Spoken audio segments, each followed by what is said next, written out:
पप्पू यादव जो सभी पार्टी का विरोध करते थे, कभी कांग्रेस का विरोध, कभी आरजेडी का विरोध, कभी तेजस्वी का विरोध, जो कहते थे सोना का चम्मच लेकर आए हैं, तो वो सोना का चम्मच इनको महंगा पड़ रहा है। आरजेडी ने भी मन बना लिया कि पप्पू का सफाया करना है। न पूर्णिया में जगह, न मधेपुरा में जगह, न सुपौल में जगह। तो यही स्थिति, डगरा के बैगन बने हुए हैं, कभी कूद के यहाँ जा रहे हैं, कभी कूद करके वहाँ जा रहे हैं, कहीं कोई जगह मिलने वाला नहीं है। इनका इसी में वजन घट जाएगा, कहानी खत्म है। पप्पू यादव कुशवाहा जी वहाँ से सांसद हैं, वो तीसरी बार हैट्रिक लगाएंगे और 5 लाख से जीतेंगे। 5 लाख से जीतेंगे। पप्पू यादव जी को जितना दमखम है लगा के वहां देख लें। हम तो कहेंगे कि जरूर चुनाव लड़ें। पूर्णिया की जनता भी तय करेगी कि पूर्णिया को लूटने वाला फिर से पूर्णिया में आ रहा है, तो पूरा हिसाब किताब उनका तय कर देगा। कांग्रेस के 9 सीट में जाए पप्पू यादव लड़ने के लिए, वो तो कहते हैं बिहार के नेता हैं, देश के नेता हैं, तो कहे ना दूसरी सीट पर जा रहे हैं। कांग्रेस के सिंबल पर लड़े और जहां सीट है वहां से जाके लड़े। उनको भी अपने औकात का पता चलेगा ना भाई। अरे कल ही सदस्यता लिए हैं, आज सदस्यता चल जाएगा तो क्या फर्क पड़ता है। सदस्यता लेना हो तो उनके पत्नी का न सदस्यता ले कांग्रेस। चुनाव का बिगुल बज चुका है और देखिए फाइट जो है 1 to 1 की बात कल तक इंडिया गठबंधन वाले कर रहे थे, लेकिन अब आपस में ही भिड़ेंगे।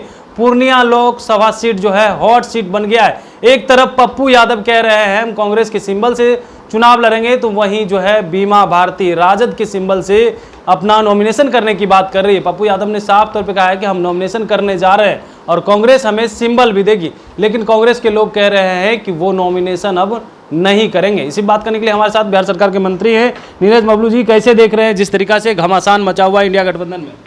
देखिए, इंडिया गठबंधन का सफाया तय है, वो आपको दिख रहा है। ऐसे भी कुछ नहीं होने जाना था। जो स्थिति थी पिछले बार 40 में हम लोग 39 जीते थे, और इस बार की जो स्थिति है किसी भी हाल में हम लोग 40 में 40 जीतने जा रहे हैं। और जो इंडिया गठबंधन में आपस में लड़ाई चल रहा है, तो शुरू से लड़ाई हो रहा है। और अभी तो जो कांग्रेस की स्थिति धीरे धीरे सिमटते जा रही है पूरे देश में, और बिहार में भी सिमट के 9 सीट पर गई है, और 9 सीट में एक भी सीट नहीं मिलना ये भी तय है। ऊपर से पप्पू यादव जो सभी पार्टी का विरोध करते थे, कभी कांग्रेस का विरोध, कभी आरजेडी का विरोध, कभी तेजस्वी का विरोध, जो कहते थे सोना का चम्मच लेकर आए हैं, तो वो सोना का चम्मच इनको महंगा पड़ रहा है। आरजेडी ने भी मन बना लिया कि पप्पू का सफाया करना है, इसलिए कांग्रेस में गए। और कांग्रेस में भी कहते हैं हमारे यहाँ कि नरकों में ठेलम ठेला। कांग्रेस तो नर्क है, उसमें ही गए तो वहाँ भी धक्कम धुक्का हो रहा है, वहाँ भी जगह नहीं मिल रहा है। न पूर्णिया में जगह, न मधेपुरा में जगह, न सुपौल में जगह। तो यही स्थिति, डगरा के बैगन बने हुए हैं, कभी कूद के यहाँ जा रहे हैं, कभी कूद करके वहाँ जा रहे हैं, कहीं कोई जगह मिलने वाला नहीं है। इनका इसी में वजन घट जाएगा, कहानी खत्म है पप्पू यादव का, और इंडिया गठबंधन का भी कहानी खत्म है पूरी तरह। लेकिन वो कसम खा लिए हैं कि चुनाव तो लड़ेंगे पूर्णिया से ही, और आप लोगों को हराने की बात कर रहे हैं। देखिए, एनडीए गठबंधन पूरी तरह मजबूत है। वो चुनाव लड़े ना लड़े कोई फर्क नहीं पड़ने वाला है। अगर वो चुनाव लड़ेंगे तो हमारा जो गठबंधन है, हमारे जो कुशवाहा जी वहाँ से सांसद हैं, वो तीसरी बार हैट्रिक लगाएंगे और 5 लाख से जीतेंगे।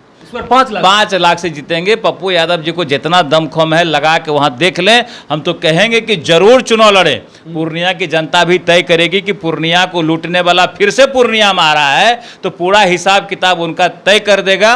पूर्णिया की जनता अमन चैन पसंद जनता है, वो कभी नहीं चाहेंगे कि इस तरह के बाहुबली लोग पूर्णिया में नेतृत्व करने के लिए आए। कहीं को उनको जगह नहीं मिलेगा, बैठने तक का जगह पूर्णिया में नहीं मिलेगा उनको। राजद के लोग भी कह रहे हैं कि उनको जो है सिंबल कांग्रेस नहीं देगी, क्योंकि हमारा जो गठबंधन है वो मजबूत गठबंधन है। पप्पू यादव कहीं नहीं है अभी। देखिए, गठबंधन जब तय कर दिया है कि कांग्रेस को कहां कहां 9 सीट मिलना है, तब कांग्रेस के 9 सीट में जाए पप्पू यादव लड़ने के लिए। वो तो कहते हैं बिहार के नेता हैं, देश के नेता हैं, तो कहे ना दूसरी सीट पर जा रहे हैं। कांग्रेस के सिंबल पर लड़े और जहां सीट है वहां से जाके लड़े। उनको भी अपने औकात का पता चलेगा ना भाई, कि हमको कितना लोग पसंद करते हैं, कितना लोगों का हम लूटे हैं या कितना भला किए हैं, सब पता चल जाएगा। तो उनको चुनाव जरूर लड़ना चाहिए, ताकि उनको अपना हैसियत पता चलेगा। दूसरा है कि कांग्रेस के टिकट पर लड़ेंगे तो उनको और ज़्यादा एहसास होगा। नहीं तो अभी क्या कहेंगे कि हम तो इंडिपेंडेंट लड़े थे, इंडिपेंडेंट में हमको इतना वोट आया। हम तो चाह रहे हैं इंडिया गठबंधन से वो लड़ें, जिसके टिकट पर हो, आरजेडी का टिकट हो, कांग्रेस का टिकट हो, नहीं तो माले का भी टिकट पर लड़ ले तो ज़्यादा अच्छा रहेगा। आखिरी सवाल लेंगे। वो उन्होंने कहा कि चुनाव लड़ेंगे, तो कांग्रेस ने कह दिया कि अगर आप चुनाव वहाँ से लड़ते हैं निर्दलीय भी, तो आपकी सदस्यता कांग्रेस से जा सकती है। हाल ही में वो सदस्य बने, आप सदस्यता जाने की बात कर रहे हैं कांग्रेस के। अरे कल ही सदस्यता लिए हैं, आज सदस्यता चल जाएगी तो क्या फ़र्क पड़ता है। सदस्यता लेना हो तो उनके पत्नी का ना सदस्यता ले कांग्रेस, जिनके नाम पर राज्यसभा के सांसद हैं। अगर ये लड़ते हैं तो उनका सदस्यता खत्म करिए, तो कांग्रेस को भी अपना लगेगा कि हम भी कुछ काम किए। पप्पू यादव तो आज गए, कल निकल जाएंगे, क्या फ़र्क पड़ता है। जो उनकी पत्नी वहाँ राज्यसभा में सांसद है, अगर ये लड़ते हैं चुनाव के खिलाफ में, सदस्यता उनकी रद्द करे तो कांग्रेस को अपना पता चलेगा। बिल्कुल।